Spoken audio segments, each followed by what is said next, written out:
안녕하세요. 금융나침반의 대출상담사 김기호입니다. 오늘은 햇살론 추가대출이라고 얘기를 하면 단어가 안 맞는데, 일단 고객님께서 햇살론 추가대출에 대해서 문의를 주셔서 이 추가대출이 나간 상황에 대해서 좀 안내를 해드릴게요. 근데 하지만 결과적으로는 추가대출이라기보다는 재대출이죠. 자, 현재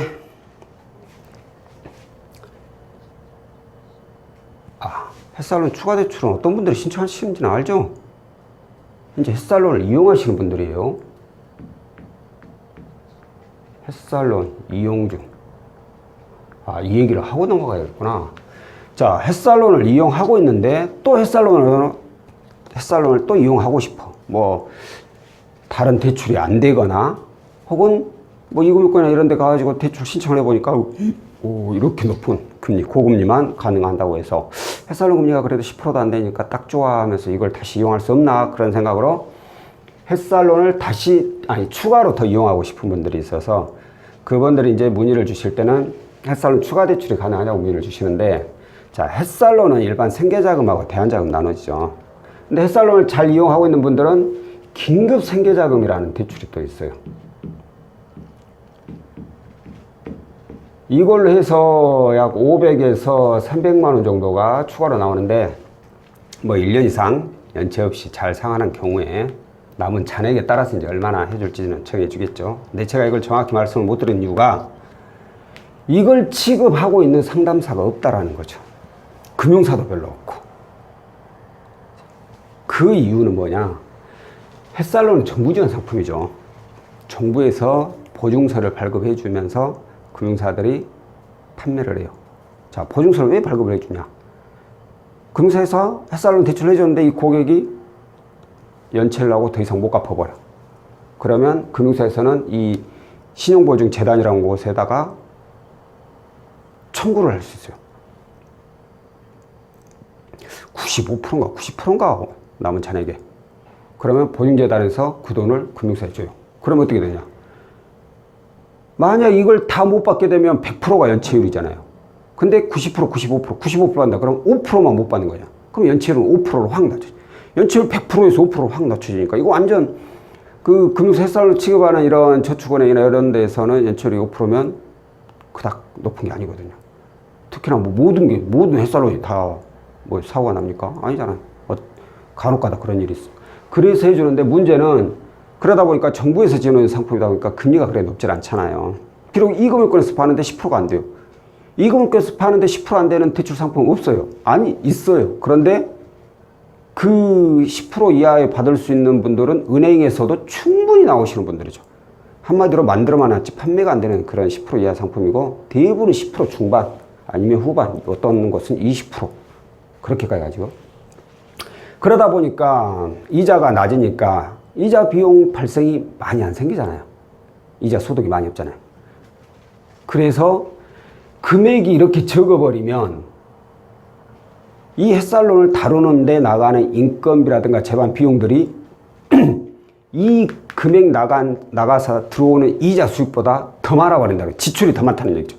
그래서 안 해버려요, 이걸. 금융사들도 은행들도 다 장사꾼들인데 손해보는 짓 하겠습니까? 그래서 안 해. 그러다 보니까 상담사들도 이걸 취급할 수가 없는 거고, 상담사들도 이거 취급 안 하는데 입 아프고 목 아프고 노력해야 되고 하는 거에 비해서 나오는 실적 수당에 비하면 너무 터무니없이 또 적죠. 그래서 잘 안 하고. 그래서 이것은 무조건 취급하는 금융사에 방문해야 돼요. 그래야만 신청이 가능해요. 근데 그 금융사조차도 뭐 취급하는 곳이 몇 군데 없어가지고 어딘지 소식도 안 들립니다. 솔직히 저도 잘 모르겠어요. 자, 오늘 알려드릴 고객님의 내용을 보면 현재 일반 법인 기업체에서 근무하고 있고요. 자, 정규직 직원의 4대 보험이 되시고, 입사일이 2014년도 3월, 자, 연봉은 2,600만 원이신 분입니다. 자, 가지고 있는 대출 내용을 보니까 일단 햇살론으로 416만 원이 있고요. 그리고 자, 은행에 786만 원. 그리고 또 은행에 이것은 전세자금. 은행에 1,300만 원. 전월세일 것 같죠? 자, 그리고 또 다른 저축은행 897만 원. 그리고 또 다른 저축은행이 많네요. 915만 원. 그리고 현금 서비스, 제가 제일로 대부보다 더 싫어하는 현금 서비스 180만 원. 그리고 대부 한 건에 300만 원.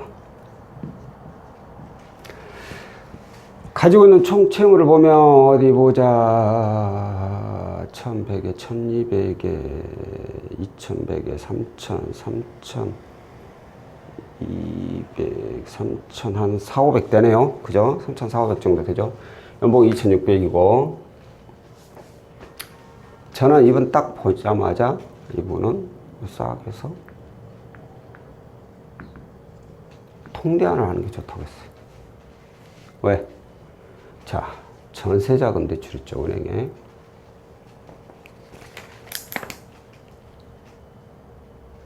그리고 또 다른 은행이 786만 원 있어요. 전세자금 대출은 어차피 이건 그대로 놔두고 은행에 786만 원밖에 없어요. 연봉 2,600이죠. 제가 봤을 때는 나머지 거 다 상환하고 이 전세는 그대로 놔두고요. 은행에 대출 신청하면 2천만 원 가까이 나와요. 그러면 아까 제가 3천 얼마라고 했죠.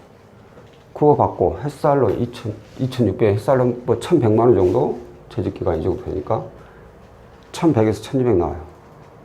그럼 거의 대부분 10% 이하로 대출 금리를 맞출 수가 있어요. 근데 이분 안 하셨어요. 왜 안 하셨을까요? 믿지를 못하겠다는 거죠.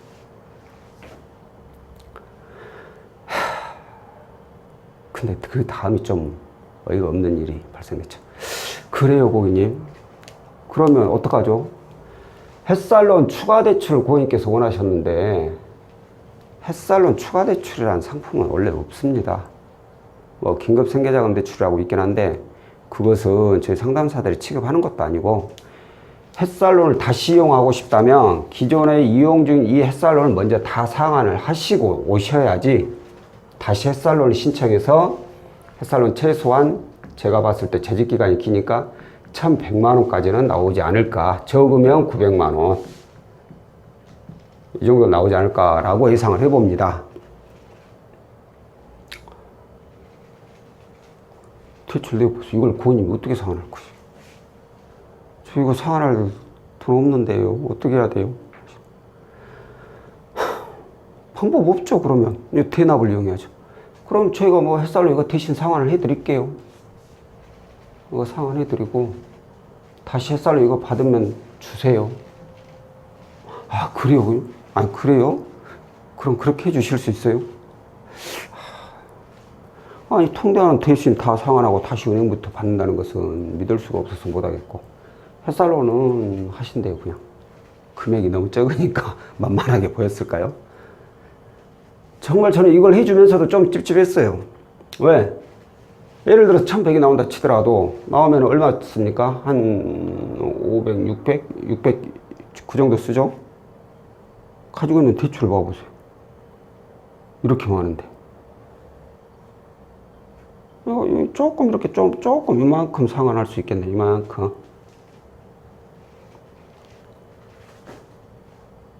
이 형이 하는 거 싹 한꺼번에 해서 처음부터 새롭게 만들면 좋을 것 같은데. 네. 아직 통대안에 대해서 상품을 잘 모르시는 분들이 좀 많이 계세요. 그러다 보니까 처음 접하시는 분들은 이분처럼 많이 좀 놀라는 분들이 있어요. 어이씨, 니네들이 뭔데 내 거 대출금을 갚아줘? 나한테 그 뭔 사기를 치려고, 어? 절대 안 이 자식들아. 딱 그렇게 나오죠. 통대하는 사기 없어요. 사기가 아니라 뭐라고 해야 될까요? 업체를 잘 만나야죠. 그러니까 경험과 정보 그런 게 많이 쌓여있는 노하우 이런 게 많이 쌓여있는 업체에서 해야지 나중에 문제 발생이 좀 덜 하겠죠. 자, 이번의 경우는 어쩔 수 없이 이걸로만 딱 상환했어요. 그리고 햇살론 조회하니까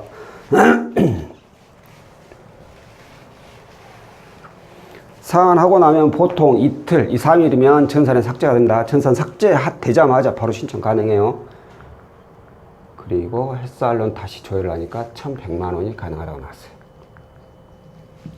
금리는 9.34%. 자, 중간에 좀 제가 생략이 됐네요. 이걸 상환할 때는 먼저 저희도 어차피 이 자금이 들어가야 되니까 철저하게 체크를 합니다. 먼저 햇살론 조회를 해요. 햇살론이 있어도 조회는 가능합니다. 조회를 해서 신용보증재단 내부 등급을 먼저 확인하는 거죠. 보증재단 내부 등급을 알면 이분이 햇살론이 얼마까지 나오겠다는 걸 알 수 있어요. 확인하고 1,100까지 나온다는 걸 확인이 되고 그리고 이걸 상환을 하죠. 상환하고 나서 2, 3일 뒤에 전산 삭제되자마자 바로 다시 햇살론 조회를 해서 1,100이 뜨면 바로 신청을 하는 거예요. 신청을 하고 계약서 작성하고 뭐 고객께서 그렇게 빨리빨리만 고객님께서 서류 보내주고 계약서 작성하고 그것만 좀 빨리 해주시면 거의 뭐 다시 조회한 다음날 그러니까 그날 오후에 계약서 작성하신 분들이 많이 계시니까 그러면 바로 다음 1박 2일이면 입금까지 다 받으실 수가 있죠. 이렇게 해서 솔직히 이번 끝냈어요. 이렇게 그냥 간단하게. 찝찝 간단 아쉽고 좀 그래. 잘 이용하셔가지고 이렇게라도 상환하시고 나머지는 뭐 고객님께서 또 갚아 나가는 것도 나쁘진 않아요. 괜히 뭐 비용 들어가면서 통대 안 하는 것보다는 그렇지 않고 본인 스스로 갚아 나가는 것도 좋은데 이제 이런 거 계산 잘 해야죠. 현재 그러면 남아있는 이 금액에 대한 이자를 생각하고 통대안을 하고 난 후에 내가 아낄 수 있는 이자 이런 것들을 잘 계산하면 아무래도 결정하기 좀 더 쉽지 않을까 싶습니다. 자, 오늘은 햇살론 추가 대출에 대해서 문의를 주셔서 기존에 이용 중에 햇살론 상환하고 대납을 이용하여 전액 상환했다가 다시 햇살론으로 1,100만 원까지 이용하신 그런 사례에 대해서 안내해 드렸습니다. 다음번엔 또 다른 상품으로 찾아뵐게요. 고맙습니다.